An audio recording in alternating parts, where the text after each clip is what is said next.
한인 목회도 하고 중국 가정교회 지도자를 성경 가르치는 신학교 사역도 하다가 중국이 너무 어려워졌습니다. 다 아시다시피 많은 선교사님들이 추방을 당하고 그 와중에 저도 중국 사역을 계속 하려고 피신을 한 거죠. 추방당하기 전에 내가 내 발로 나가서 다른 나라에서 왔다 갔다 해야 되겠다. 그래서 택한 나라가 말레이시아입니다. 그런데 이제 몇 번 왔다 갔다 하고 나서 바로 코로나가 터졌습니다. 이 코로나 기간 동안에 중국 가정교회 지도자들의 신상이 다 털렸어요. 그래서 제가 중국을 들어간다고 해도 그들을 모아서 성경을 가르칠 수도 없고, 그런 와중에 또 하나님께서 새로운 길을 열어주셔서 난민 사역을 하게 됐습니다. 좀 더 자세한 얘기는 제 설교 말씀 중에 다시 한번 드리도록 하겠습니다. 이 친구들이 제가 우리 학생들, 남인 애들이죠. 남인 애들하고 찍은 사진을 딱 보내준 친구한테 야, 네가 제일 난민 같다 이렇게 말을 합니다. 우리가 생각하는 난민은 못 먹어서 막 빼짝 마르고 갈비뼈 다 보이고 그런 난민을 생각하는데 뭐 그렇지는 않습니다. 이제 도시 빈민인 거죠. 이제 일자리가 도시에 있기 때문에 도시에 와서 일을 하고 생계를 유지하는 그런 난민입니다. 그러나 이들은 불법 체류자들이기 때문에 학교 교육을 받을 수 없습니다. 그래서 그 초등 교육을 제공하는 역할을 우리 학교가 하고 있고 제가 그 타역을 감당하고 있습니다. 이제 먼저 말씀을 보면요, 성경은요 하나님이 어떤 분인지 알려주는 책이기 때문에 성경을 읽어보면 하나님에 대한 많은 표현들이 등장을 합니다. 오늘 본문을 보면 우리가 지나치기 쉽지만 특히 구약 성경에서 아주 많이 나오는 하나님이 어떤 분인지에 대한 표현이 나옵니다. 오늘 본문을 읽으셨을 때 눈치채셨겠지만 계속 반복되는 단어들이 있습니다. 뭐죠? 객과, 그쵸? 그 다음에 고아와 과부, 이런 단어들이 계속 반복이 되거든요. 하나님이 어떤 분이시냐면 객과 고아와 과부를 돌아보시는 분이라는 겁니다. 객은 뭐 다른 말로 나그네라고도 이렇게 표현되어 있는데요. 하나님은 아주 끊임없이 반복해서 이스라엘 백성에게 야, 너희는 객과 고아와 과부를 돌아보아야 된다. 그들을 억울하게 해서는 안 되고 그들을 배려해야 된다라고 강조를 합니다. 특히 17절에 보면요. 한번 읽어볼까요? 한번 17절. 뭐 이렇게 띄울 수 있나요? 같이 읽죠? 성경 제가 읽을까? 예, 시작. 억울하게 하지 말라. 네, 17절에 보면 너는 객이나 고아의 송사를 억울하게 하지 말라고 말씀합니다. 객이나 고아와 같은 사람들이 보호자가 없다고, 돈이 없다고 이들에게 불리한 재판을 해서는 안 된다 이렇게 말씀합니다. 이어서 과부가 돈을 끌어올 때 그의 옷을 전당 잡아서는 안 된다고 말합니다. 여기서 옷은 여러분 겉옷입니다. 왜 돈을 꾸어주는 사람이 과부의 옷을 전당 잡을까요? 빨리 돈을 갚게 하기 위해서입니다. 그 당시 겉옷은 이 밤에는 이불로도 사용되었기 때문에 겉옷을 전당 잡으면 과부가 추운 밤에 잠을 잘 수가 없으니까 돈을 빨리 갚겠지라고 생각해서 옷을 전당 잡은 거예요. 아주 인정머리가 없는 행동입니다. 이런 인정머리가 없는 행동 하지 말아라. 이렇게 말하는 거예요. 더 나아가서 하나님은 이스라엘 백성에게 객과 고아, 과부와 같은 사람들을 억울하게 하거나 괴롭혀서는 안 될 뿐만 아니라 이들을 배려하고 섬겨야 된다고 말씀합니다. 단적인 예로 19절에 보면 한번 읽어볼까요? 19절도? 예, 시작.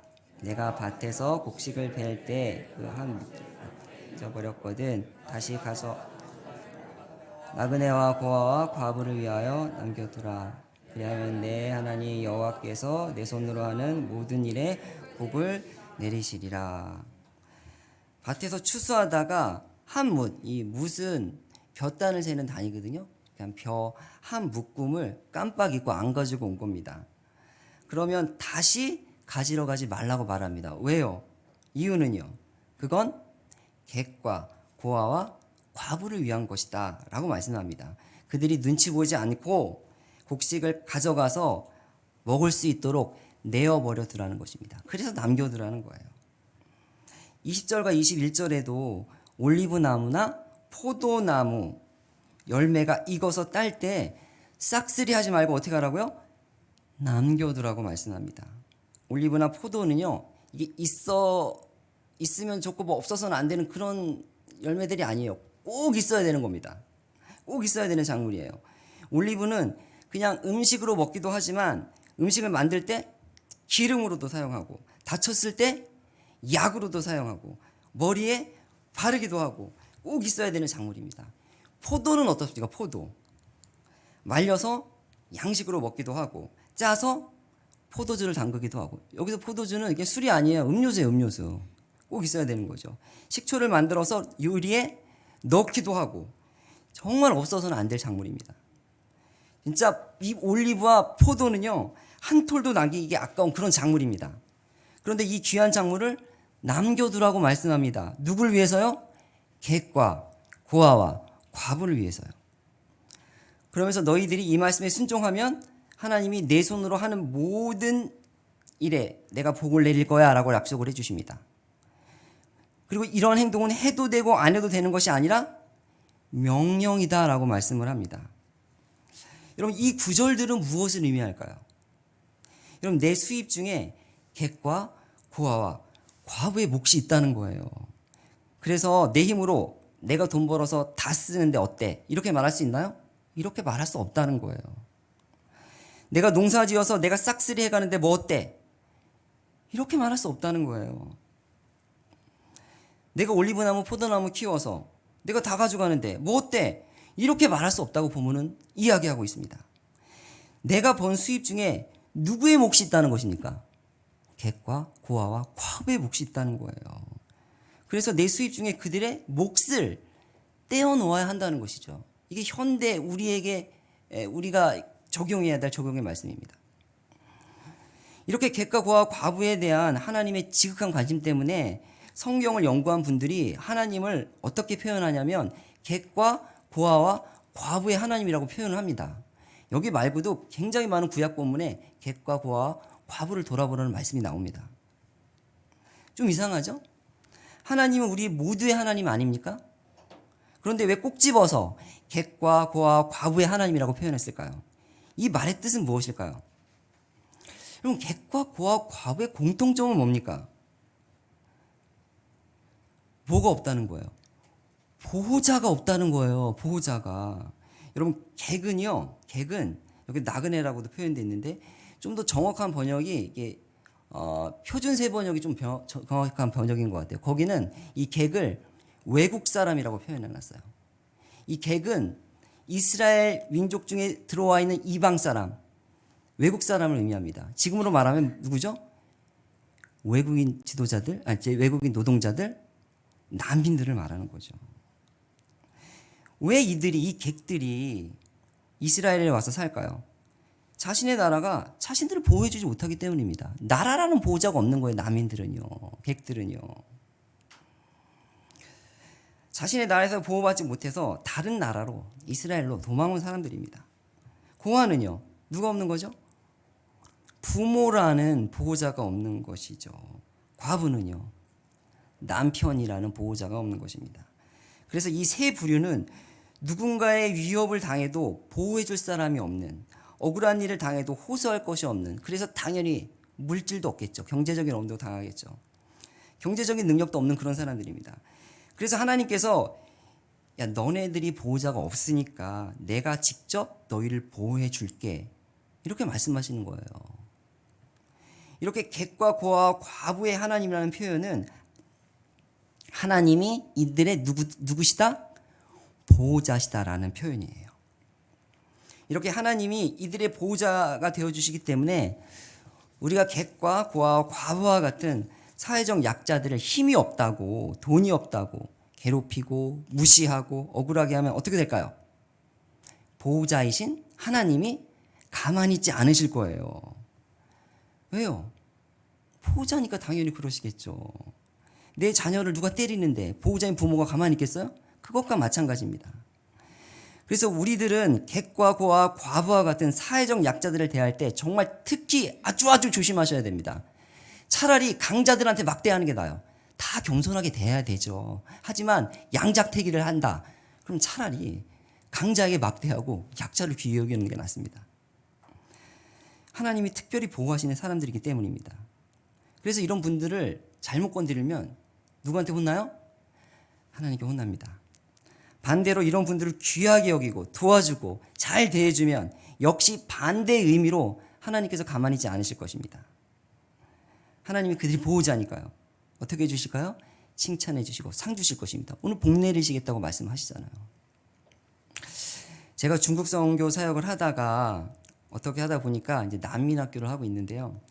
그냥 하는 말이 아니라 저는 진짜 난민 사역에 적합한 사람이 아닙니다. 이 난민 학교 하시는 분들을 보면 난민에 대해서 그렇게 긍휼의 마음이 있어요. 막 자기 자식 같다 그러고 너무 사랑스럽다 그러고. 근데 저는 안 그렇습니다.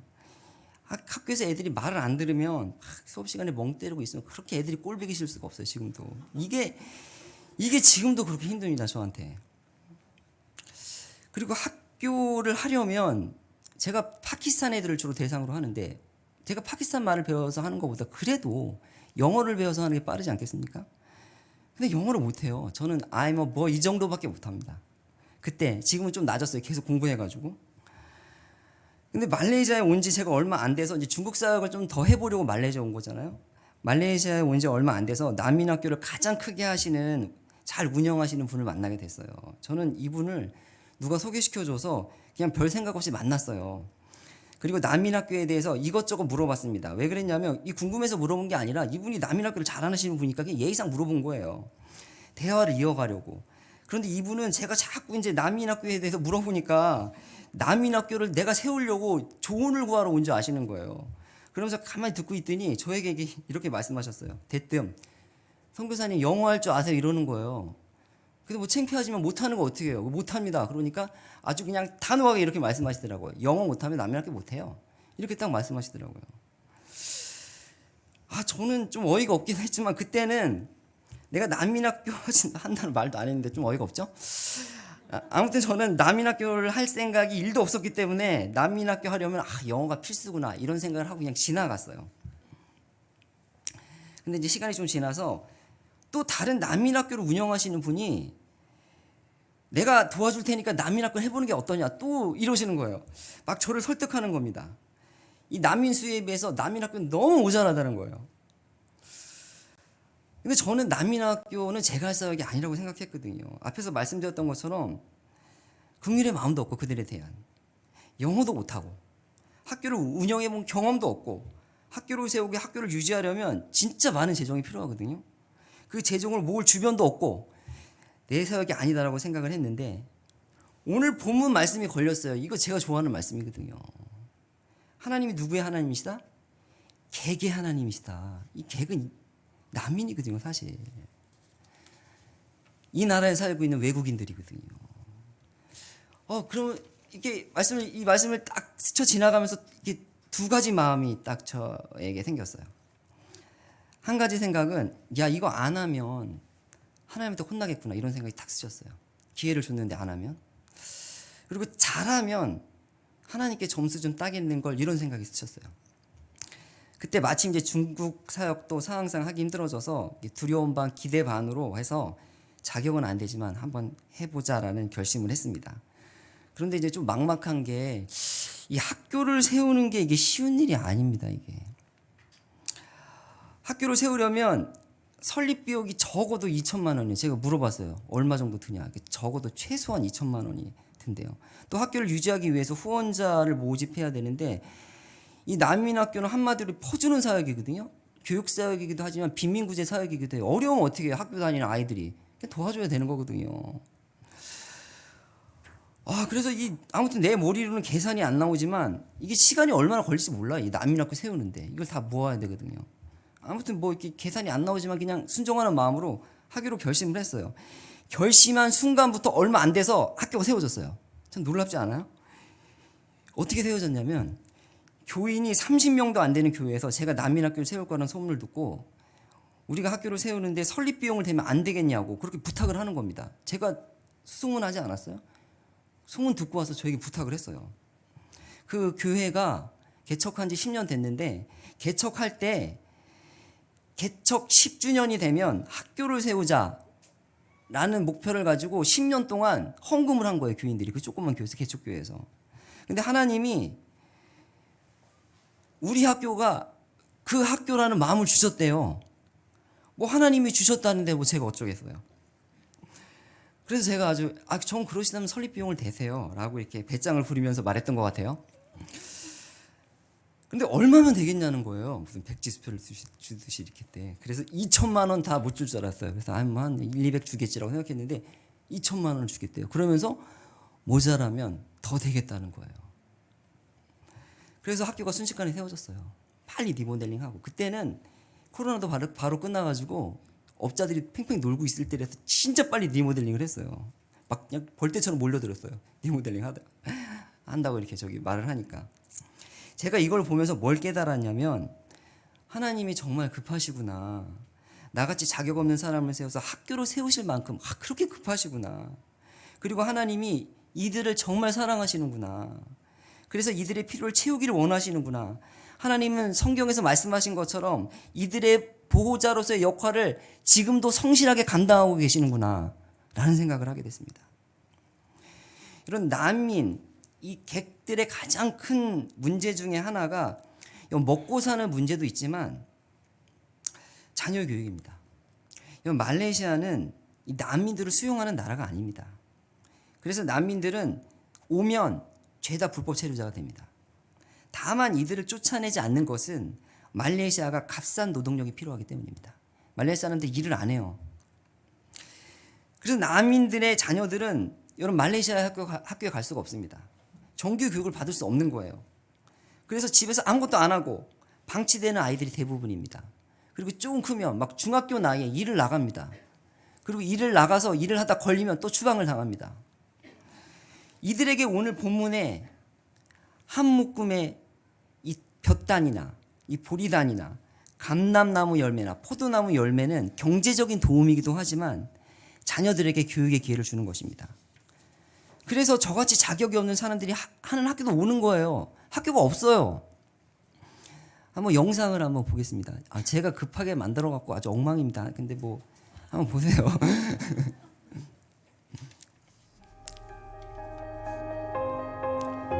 말레이시아 쿠알라룸푸르에 있고요. 파키스탄 17명, 미얀마 7명입니다.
글자가 지금 보니까 너무 적네. 참.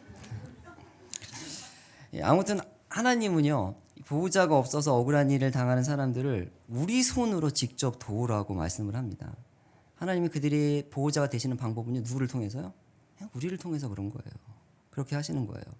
꼭 난민이나 고아나 과부가 아니더라도 우리 주변을 돌아보면 사회적 약자, 보호자가 없어서 억울한 일을 당하는 사람들, 인간이 정말 마땅히 누려야 할 삶을 살지 못하는 그런 현대판 객과 고아와 과부에게 관심을 갖고 그들의 필요를 채울 것을 오늘 본문 우리에게 말씀하고 있습니다. 이 말씀에 순종하면요, 물질적인 손해가 있을 것 같고 피곤할 것 같고 그럴 것 같지만, 물론 그러겠죠. 그러나 오늘 본문에서 하나님은 내 말에 순종하는 자들이 손으로 하는 모든 일에 복을 내리겠다고 약속을 합니다. 쉽게 말하면 뭘 하든 잘 된다는 약속의 말씀입니다. 그러면 왜 이들을 도와야 하나? 오늘 본문에서 그 이유가 강조되어 있는데요. 18절하고 22절에 강조되어 있는데 22절을 한번 읽어보도록 할게요. 22절, 마지막 22절 읽겠습니다.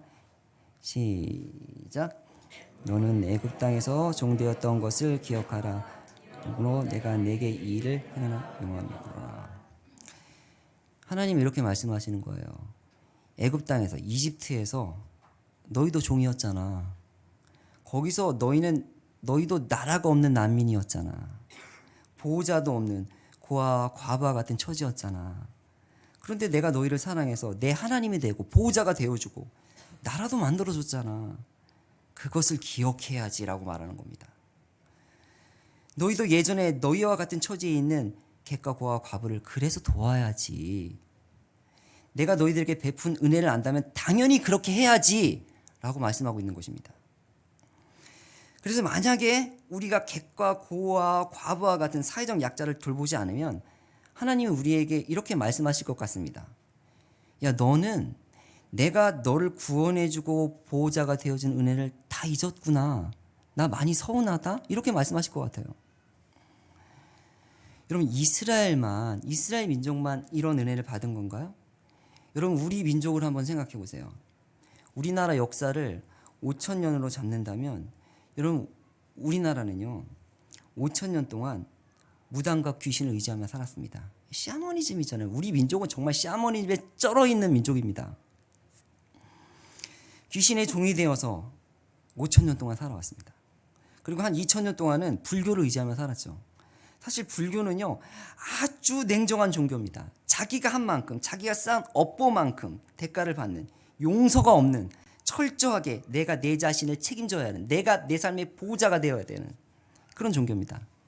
한 500년 동안은 유교를 의지하며 살았습니다. 여러분, 유교 좋은 점 많죠. 그러나 우리나라에 오면 모든 종교가 변질이 됩니다. 유교는 사실은 이게 귀신을 섬기는 종교로 변화가 됐어요. 조상신을 섬기는. 이렇게 5,000년 동안 귀신을 섬기며 살다가 여러분 100여 년 전에 이 땅에 복음이 들어와서 구원받고 귀신의 속박으로부터 벗어나고 하나님의 자녀가 된 거 아니겠습니까? 하나님이 우리의 보호자가 된 것 아니겠습니까? 그 은혜를 우리도 잊지 말아야죠. 잊지 않는 방법은 뭘까요? 객과 고아와 과부와 같은 보호자가 없어서 경제적으로 어렵고 사회적으로 억압받는 사람을 섬기는 것입니다. 이게 하나님께서 우리에게 베푼 은혜를 갚는 방법이에요. 여러분, 사실 이러한 객과 고아와 과부보다 더 불쌍한 사람들이 있습니다. 이 사람들은 육신적인 보호자가 없을 뿐이잖아요. 그렇죠? 뭐 인생 살면 얼마나 살겠습니까? 뭐 100년밖에 더 살겠습니까? 근데 영적인 보호자가 없는 사람이 더 불쌍한 사람들 아닙니까? 하나님을 모르는, 예수님을 믿지 않는 사람들이 더 불쌍한 거예요. 이들이 바로 영적 고아이고 객이고 과부입니다. 하나님이라는 보호자가 없기 때문이죠. 저희 학교 학생들이 대부분 무슬림입니다. 무슬림은 이슬람교를 믿는 사람들을 무슬림이라고 말을 하죠. 그리고 무슬림이 믿는 신을 알라라고 말을 합니다. 이 무슬림, 이 이슬람교가 아주 중요하게 여기는 교리가 있는데 그 중에 하나가 이런 거예요. 이건 다 애들이 외우고 있어요. 알라는 아버지가 아니다. 그래서 아들은 없다. 이런 교리예요. 핵심적인 교리입니다. 왜 이런 교리를 만들었냐면 하나님의 아들인 예수 그리스도를 부인하기 위해서 이런 교리를 만든 거예요, 사실. 그래서 이들은 자신의 신인 알라를 아버지라고 부를 수 없습니다. 그들에게 있어서 우리 신이, 우리 알라가 우리를 아버지처럼 사랑한다는 말은 굉장히 어색한 말입니다. 이 말은 얘네들이 그럴 수가 막 이렇게 막 어색한 말이에요, 아주. 이런 무슬림에게 있어서 알라는 교제의 대상, 사랑을 나누는 대상이 아닙니다. 그냥 두려움과 복종의 대상입니다. 그래서 이들은 열심을 다해 알라를 섬기고 있지만 알라는 그들의 보호자가 아닙니다. 그들의 아버지가 아닙니다. 얼마나 열심히 섬기는지 아세요? 하루에 5번씩 기도해요. 우리 5번씩 기도합니까? 안 하잖아요. 그 아잔 소리라고 기도하는 시작을 알리는 주문 같은 게 있어요. 그게 온 나라에 울려 퍼져요. 그러면 하던 일을 멈추고 5번씩 기도를 합니다.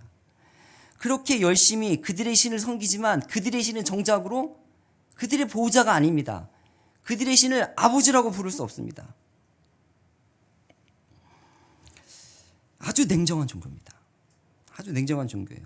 왜 무슬림이 때때로 그렇게 냉정하고 잔인한 행동을 할까요?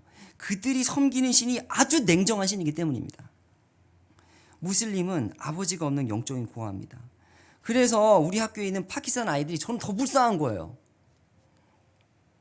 나라도 이들을 보호해주지 않아서 난민이 됐는데 이들의 신도 이들을 보호해주지 않습니다. 그런데 우리 학교에 와서 수업 시작할 때 이 파키스탄 사람들은 다 이슬람이에요. 거의 100% 이슬람입니다. 파키스탄 나라는 자체가 그냥 이슬람 국가를 만들려고 인도랑 싸워서 독립한 나라예요. 아주 찐으로 믿는 나라입니다. 근데 우리 학교는 크리스찬 학교거든요. 왜 들어올까요? 학교가 우리 학교밖에 없어요. 그래서 서약을 받습니다. 저는 우리 학교는 수업 시작할 때 기도로 시작합니다. 일주일에 한 번 예배를 드립니다. 동의하십니까? 이렇게 서약을 받고 이렇게 옵니다. 그래도 없으니까 또 신앙 양심상 찔리는 사람들은 학교에 안 와요. 그래서 안 오는 사람도 꽤 있습니다. 아무튼 우리 학교는 수업 시작할 때 기도문을 읽습니다. 근데 첫 문구가 뭐냐면 첫 문구가 Heavenly Father예요. Heavenly Father. 이게 우리에게 너무 당연하죠. 그렇죠? 우리는 항상 기도할 때 습관처럼 하나님 아버지라고 부르잖아요. 이게 당연한 거죠, 우리한테. 그러나 무슬림에게는 이것이 굉장히 충격적인 문구입니다. 신이 나의 아버지라고? 내가 신을 아버지라고 부를 수 있다고? 신이 나를 사랑한다고? 나를 자기처럼 보호해 준다고? 있을 수 없는 일입니다. 여러분, 하나님을 아버지라고 부를 수 있는 것은 우리 기독교인의 가장 큰 특권 중에 하나입니다. 이거를 정말 감사하셔야 돼요. 여러분, 말씀을 맺겠습니다. 예수님을 믿기 전에 우리도 보호자가 없는 객이었고 난민이었고 고아였고 과부였습니다.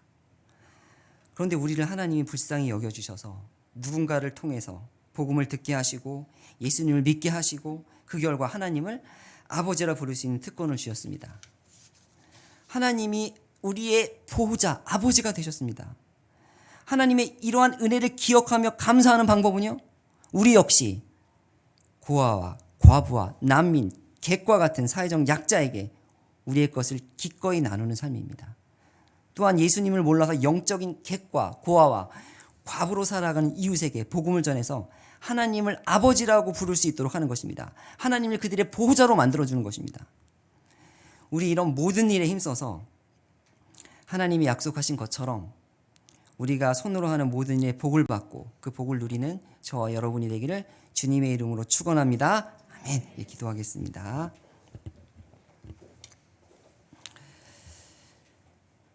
내가 밭에서 곡식을 벨 때에 그 한 묻을 밭에 잊어버렸거든. 다시 가서 가져오지 말고 나그네와